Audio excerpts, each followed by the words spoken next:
Selamat datang kembali. Hari ini kita mau coba kupas tuntas sebuah pertanyaan yang saya yakin pernah terlintas di benak kita semua. Pasti pernah. Mungkin pas lagi di jalan lihat mobil mewah atau dengar kabar teman sukses besar gitu kan? Iya, betul. Pertanyaannya sederhana tapi aduh rumit banget. Kenapa sih ada orang yang rezekinya seolah mengalir deras tanpa henti, sementara yang lain kayaknya seret banget? Apa benar kelimpahan harta itu tanda Tuhan sayang? Dan kesempitan itu tanda Tuhan benci. Itu kan pertanyaan intinya. Nah, itu dia. Dan yang lebih bikin bingung lagi kan, kadang kita lihat orang yang, katakanlah, hidupnya jauh dari nilai-nilai kebaikan. Tapi bisnisnya makin menggurita, kekuasaannya makin luas. Rasanya kayak, Nggak adil ya?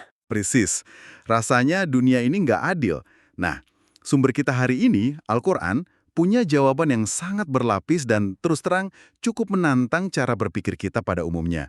Misi kita hari ini adalah membongkar logika ilahi di balik pasang surut kehidupan ini. Tepat. Kita akan coba cari tahu apakah ini semua kebetulan atau bagian dari sebuah skenario besar yang punya makna tersembunyi.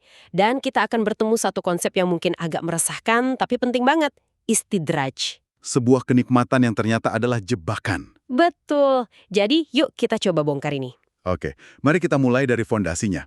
Gagasan pertama yang terus diulang dalam Al-Quran adalah bahwa soal rezeki ini, kendalinya 100% ada di tangan Tuhan. Absolut ya. Absolut. Ini bukan sesuatu yang bisa kita klaim murni karena kita pintar atau karena kerja kita paling keras.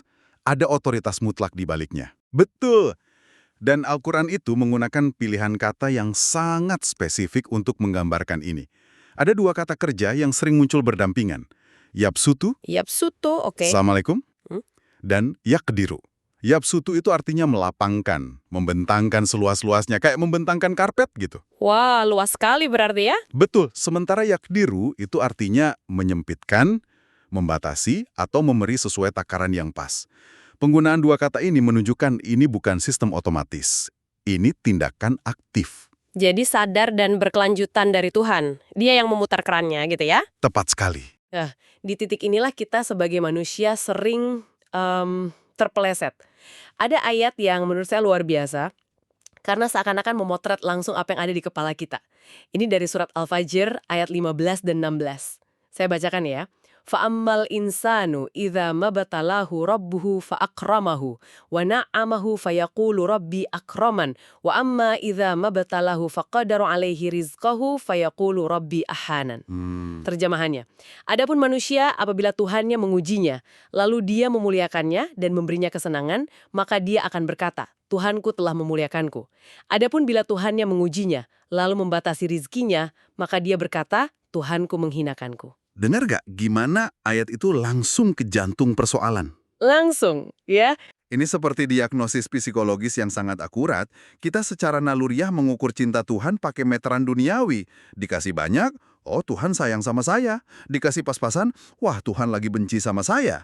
Logika transaksional ini mendarah daging banget. Dan Al-Quran langsung mematahkannya. Setelah dua ayat itu, di ayat berikutnya, ada satu kata bantahan yang tegas sekali. Kala. Nah, kala yang artinya sekali-kali tidak atau sama sekali tidak begitu. Ini bukan koreksi yang lembut loh, ini bantahan telak. Seolah-olah Al-Quran bilang, hei, cara berpikir kalian itu salah total, riset. Persis. Dan penegasan ini bukan cuma sekali. Di surah Saba ayat 36, konsep ini diulang dengan tambahan satu detail penting. Coba, bunyinya gimana? Kul inna robbi yabsutur rizqa liman yasha wa yakdir, walakinna aksaran nasi la ya'lamun. Katakanlah, sesungguhnya Tuhanku melapangkan rejeki bagi siapa yang dikehendakinya dan menyempitkan. Akan tetapi kebanyakan manusia tidak mengetahui. Nah, perhatikan frasa di ujungnya. Tetapi kebanyakan manusia tidak mengetahui. Ini kuncinya. Kenapa itu jadi kunci? Artinya, cara kerja di balik pembagian rejeki ini adalah sebuah pengetahuan yang tidak umum. Kenapa? Karena mayoritas dari kita masih kejebak dalam logika sebab akibat yang materialistis itu. Kita pikir kalau kita kerja X, hasilnya pasti Y. Padahal ada variabel ilahi yang kita nggak bisa hitung. Ada satu lagi yang membuat ini semakin dalam. Di surat An-Nur, ayat 38, ada frasa yang mengubah segalanya. Di akhir ayat itu disebutkan, Wallahu yarzuqu man yasha'u bighairi hisab. Tanpa batas atau tanpa perhitungan. Nah, bighairi hisab ini, Frasa bi ghairi hisab ini benar-benar membebaskan sekaligus menantang. Artinya, logika Tuhan dalam memberi itu nggak terikat oleh kalkulasi untung rugi ala manusia. Dia bisa memberi kepada orang yang menurut kita nggak pantas dan menahan dari orang yang menurut kita paling soleh dan paling layak. Ini membongkar asumsi kita tentang keadilan versi kita ya. Betul. Jadi poin kuncinya adalah kelapangan dan kesempitan itu bukan rapot, tapi soal ujian. Nah, itu transisi yang pas sekali. Jadi kalau rezeki ini bukan rapor penilaian, berarti ini adalah kertas ujiannya itu sendiri. Tepat. Ini membawa kita ke gagasan berikutnya. Dunia ini memang dirancang sebagai arena ujian. Betul sekali. Dan ujiannya itu punya dua sisi, seperti mata uang. Al-Quran menggunakan istilah bala atau fitnah untuk ujian. Uniknya, istilah ini dipakai untuk keduanya. Kesulitan, kemiskinan, penyakit itu bala, ujian kesabaran. Oke.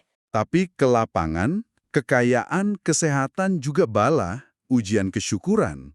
Pertanyaannya, mana yang lebih berat? Pertanyaan yang sulit dijawab. Seringkali kita pikir ujian kesabaran tuh yang paling berat, tapi mungkin diuji dengan kekuasaan dan kekayaan, wah, itu jauh lebih beresiko bikin kita lupa diri. Bisa jadi. Coba kita lihat dulu sisi kesulitan. Al-Quran sangat realistis soal ini. Di surah Al-Baqarah, ayat 155, seolah-olah kita dikasih kisi-kisi ujiannya. Oh, ada kisi-kisinya ya? Ada. Coba bacakan. وَلَنَبْلُوَنَّكُمْ بِشَيْءٍ مِّنَ الْخَوْفِ وَالْجُوعِ وَنَقْصٍ مِّنَ الْأَمْوَالِ وَالْأَنفُسِ وَالثَّمَرَاتِ وَبَشِّرِ الصَّابِرِينَ. Dan sungguh akan kami berikan cobaan kepadamu dengan sedikit ketakutan, kelaparan, kekurangan harta, jiwa dan buah-buahan. Dan berikanlah berita gembira kepada orang-orang yang sabar. Ayat ini memberitahu kita untuk siap-siap. Ujian itu pasti datang. Tapi yang luar biasa, Al-Quran tidak pernah menyajikan kesulitan sebagai jalan buntu. Selalu ada janji solusi yang menyertainya. Selalu ada ya? Selalu. Jaminan yang paling kuat mungkin ada di surah Asy-Syarh, ayat 5 dan 6, yang sampai diulang 2 kali. Oh, yang fa inna ma'al usri yusra. Inna ma'al usri yusra. Itu ya? Nah, itu dia. Karena sesungguhnya bersama kesulitan itu ada kemudahan. Sesungguhnya bersama kesulitan itu ada kemudahan. Pengulangan itu pasti ada maknanya. Ada. Ada satu detail linguistik di sini yang indah sekali. Ayat ini menggunakan kata ma'a, yang artinya bersama, bukan ba'dah, yang artinya setelah. Oh, ma'a bersama, bukan ba'da setelah. Betul. Jadi, ini bukan janji bahwa setelah kesulitan selesai, nanti akan ada kemudahan. Tapi ma'asyur sri, bersama kesulitan itu, di dalam kesulitan itu sendiri, sudah terkandung benih-benih kemudahan. Wah, itu mengubah cara pandang total. Bagaikan malam yang di dalamnya sudah ada janji fajar. Kemudahan itu inheren di dalam kesulitan. Artinya solusinya bukan sesuatu yang kita tunggu di ujung terowongan, tapi sesuatu yang harus kita temukan di dalam kegelapan terowongan itu sendiri.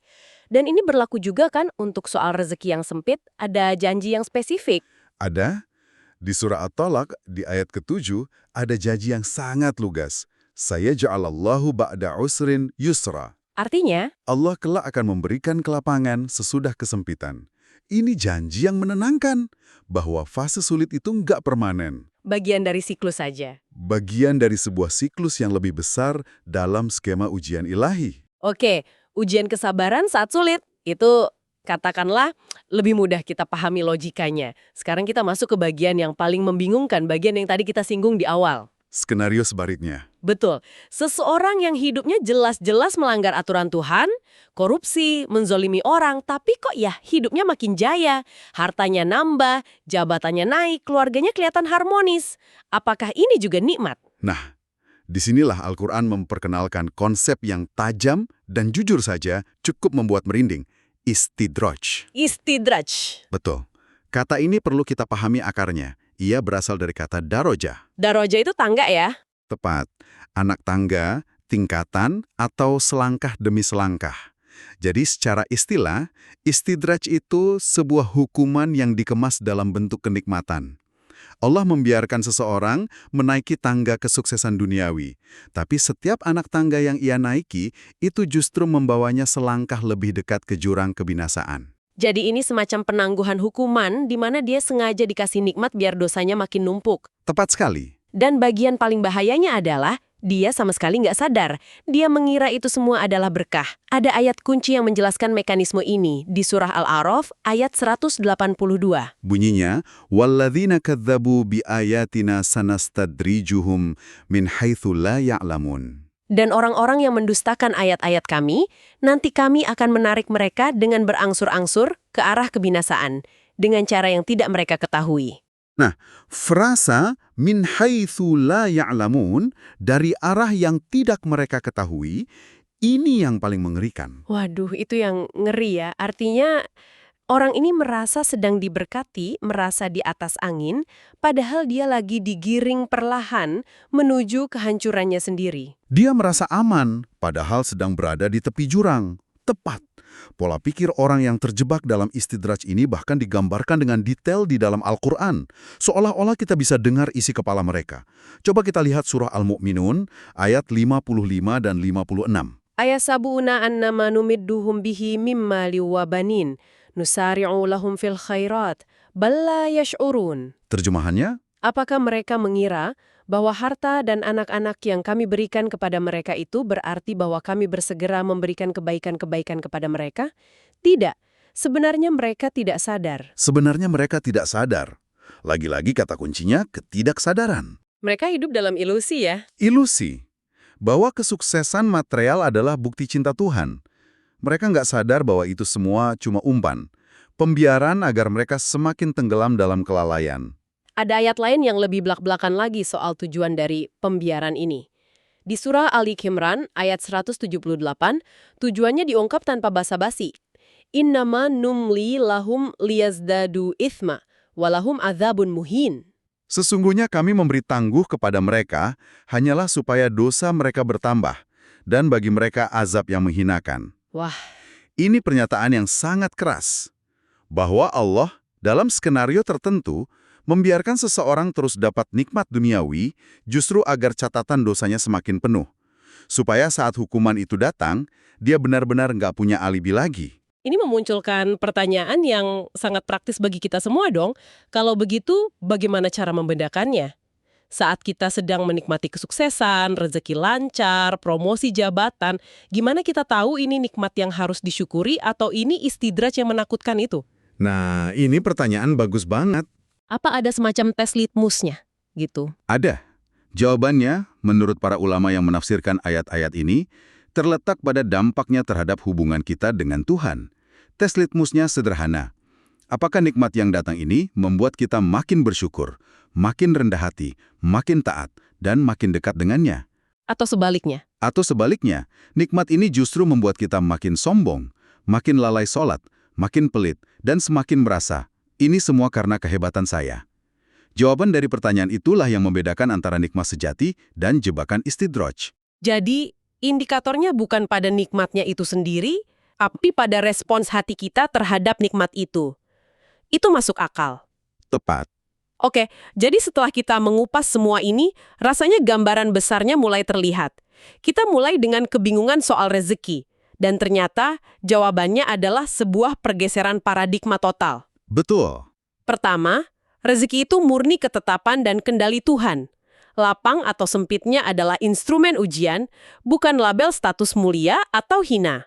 Kedua, semua kondisi hidup, baik yang terasa enak maupun yang nggak enak, itu dua sisi dari mata uang yang sama, yaitu ujian. Ujian kesabaran. Dan ujian kesyukuran. Kesulitan menguji kesabaran kita, kemudahan menguji rasa syukur kita. Keduanya sama-sama krusial. Dan yang ketiga, mungkin ini yang paling penting untuk jadi pengingat kita semua, waspadai konsep istidraj. Kemakmuran yang justru bikin kita makin jauh dari Tuhan, makin angkuh, itu bukan berkah. Bukan, itu bisa jadi adalah sebuah tarikan perlahan menuju kebinasaan yang kita nikmati setiap langkahnya tanpa sadar. Dan jika kita merenungkan semua ini, maka pertanyaan fundamental dalam hidup ini seharusnya bergeser ya. Harus, pertanyaannya bukan lagi berapa banyak yang saya miliki atau kenapa dia punya lebih banyak dari saya. Tapi menjadi, Pertanyaannya menjadi apa dampak dari apa yang saya miliki atau tidak miliki ini terhadap hati dan hubungan saya dengan sang pemberi. karena pada akhirnya bukan portfolio aset kita yang akan dinilai. Bukan, tapi portfolio respons hati kita, respon kita saat diberi kelapangan, dan respon kita saat diberi kesempitan. Apakah kita lulus dalam syukur, dan apakah kita lulus dalam sabar? Itulah esensi dari seluruh perjalanan hidup ini. Sebuah pemikiran yang sangat dalam untuk kita bawa pulang dan renungkan, terutama saat kita melihat dinamika dunia di sekitar kita. Terima kasih sudah menyimak pembahasan kita kali ini. Sampai jumpa di kajian berikutnya.